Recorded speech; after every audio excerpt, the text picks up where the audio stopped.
1947। सोचो, एक ऐसा साल जिसने इतिहास की धारा को बदल दिया। ब्रिटिश राज से आजादी मिली, सालों की जद्दोजहद, उम्मीदें और कुर्बानियां रंग लाईं। लोग सड़कों पर नाच रहे थे, गा रहे थे और एक नई सुबह का स्वागत कर रहे थे। लेकिन आजादी की कीमत बहुत भारी थी। बंटवारा, एक ऐसा बंटवारा जिसने दिलों को भी दो हिस्सों में बांट दिया। अपने ही घर, अपनी गली मोहल्ले में लकीर खींचने का सोचो। यही हुआ दोस्त, एक लकीर ने सब कुछ बदल दिया। हमारा देश, हमारा हिंदुस्तान दो हिस्सों में बंट गया, इंडिया और पाकिस्तान। एक नक्शे पर खींची गई लकीर ने लाखों जिंदगियों को बदल दिया।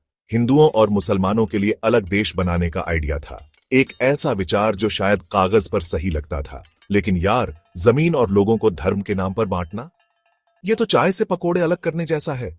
नामुमकिन। लोग अपने घरों से बेघर हो गए, अपने ही देश में पराये बन गए। बहुत कंफ्यूजन और डर का माहौल था। लोग अपने भविष्य को लेकर अनिश्चित थे और हर तरफ अफरा तफरी मची हुई थी। जो लोग सदियों से साथ रहते थे वो अचानक अजनबी, यहां तक कि दुश्मन बन गए। दोस्ती और भाईचारे की जगह नफरत और शक ने ले ली। बंटवारा एक क्लीन ब्रेक माना गया था, दो समुदायों के बीच बढ़ते तनाव को रोकने का तरीका। लेकिन क्या यह सही तरीका था? लेकिन कभी कभी दोस्त इलाज ही बीमारी से ज्यादा खतरनाक होता है। बंटवारे ने नफरत और हिंसा को और बढ़ावा दिया। बंटवारे ने दुनिया के सबसे बड़े माइग्रेशन में से एक को जन्म दिया। लाखों लोग अपने घरों से उजड़ गए, अपनी जान पहचान और प्यारी चीजों को छोड़कर जाने पर मजबूर हो गए। लाखों लोग अपने घरों से उजड़ गए, अपनी जान पहचान और प्यारी चीजों को छोड़कर जाने पर मजबूर हो गए। यह सिर्फ एक भौगोलिक बंटवारा नहीं था, यह दिलों का बंटवारा था। मेरे दोस्त के दादाजी उस समय की कहानियां सुनाया करते थे। उनकी कहानियों में एक गहरा दर्द और अद्भुत साहस झलकता था, जो हमें हमारे इतिहास की सच्चाई से रूबरू कराता था। बंटवारे के वक्त वो बस एक छोटे बच्चे थे। उस समय की यादें उनके दिल में आज भी ताजा हैं, जैसे कल की ही बात हो। वो अक्सर अपने बचपन के दोस्त हरप्रीत नाम के एक सिख लड़के के बारे में बताते थे। हरप्रीत और मेरे दोस्त के दादाजी का रिश्ता बहुत गहरा था, जैसे दो आत्माएं एक ही धागे से बंधी हों। वो दोनों भाइयों जैसे थे, कंचे से लेकर सपनों तक सब कुछ शेयर करते थे। उनके खेल, उनकी हंसी और उनके सपने, सब कुछ एक साथ जुड़ा हुआ था।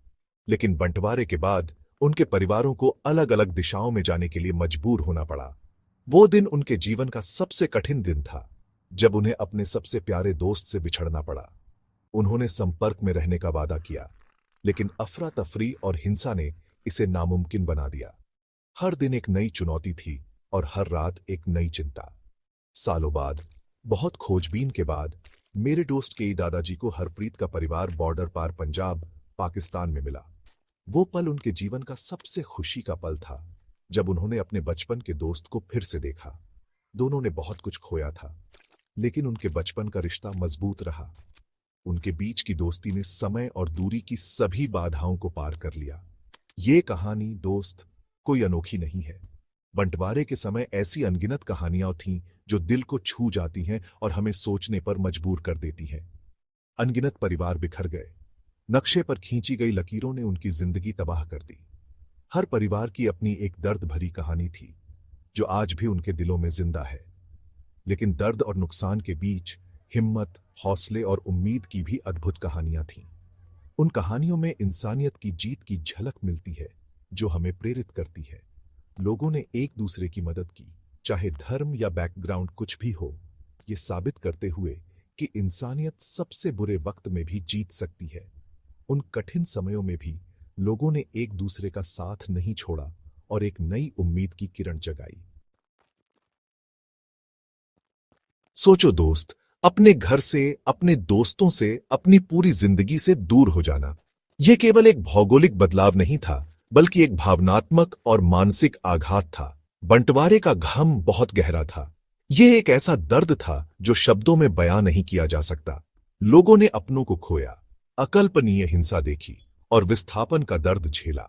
यह केवल एक राजनीतिक घटना नहीं थी, बल्कि लाखों लोगों की जिंदगियों का बिखराव था। उन अनुभवों का दर्द लाखों लोगों की रूह पर गहरे जख्म छोड़ गया। हर चेहरा एक कहानी कहता था, हर आंख में आंसू थे। बुजुर्ग, जिन्होंने साझा इतिहास और परंपराओं का एक पूरा जीवन देखा था, उनका दिल टूट गया। वे अपने अतीत की यादों में खोए रहते थे और वर्तमान की कठोर सच्चाई से जूझते थे। नई पीढ़ी जो एक बंटे हुए संसार में पैदा हुई को अतीत का दर्द और पूर्वाग्रह विरासत में मिला। वे अपने माता पिता और दादा दादी की कहानियों से उस दर्द को महसूस करते थे। बंटवारा सिर्फ जमीनी सरहदों का नहीं था, इसने शक और डर की अदृश्य दीवारें खड़ी कर दी जो आज भी उपमहाद्वीप पर साया करती है।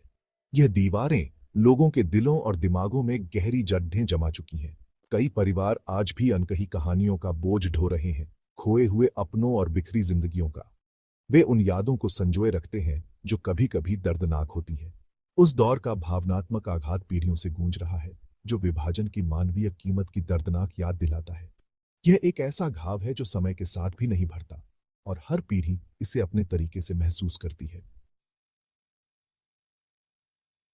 बंटवारा सिर्फ भावनात्मक आघात का नहीं था, इसने बड़े पैमाने पर सामाजिक उथल पुथल मचाई। लाखों लोग अपने घर, जमीन और रोजगार छोड़कर पलायन करने को मजबूर हुए। वे अनजान जगहों पर पहुंचे जहां अक्सर उन्हें दुश्मनी और भेदभाव का सामना करना पड़ा। सोचो, अपनी जिंदगी नए सिरे से शुरू करना, बस अपने कपड़ों और दिल में बसी यादों के साथ। शरणार्थियों, हिंदुओं और मुसलमानों दोनों को अपनी जिंदगी फिर से बनाने में भारी चुनौतियों का सामना करना पड़ा।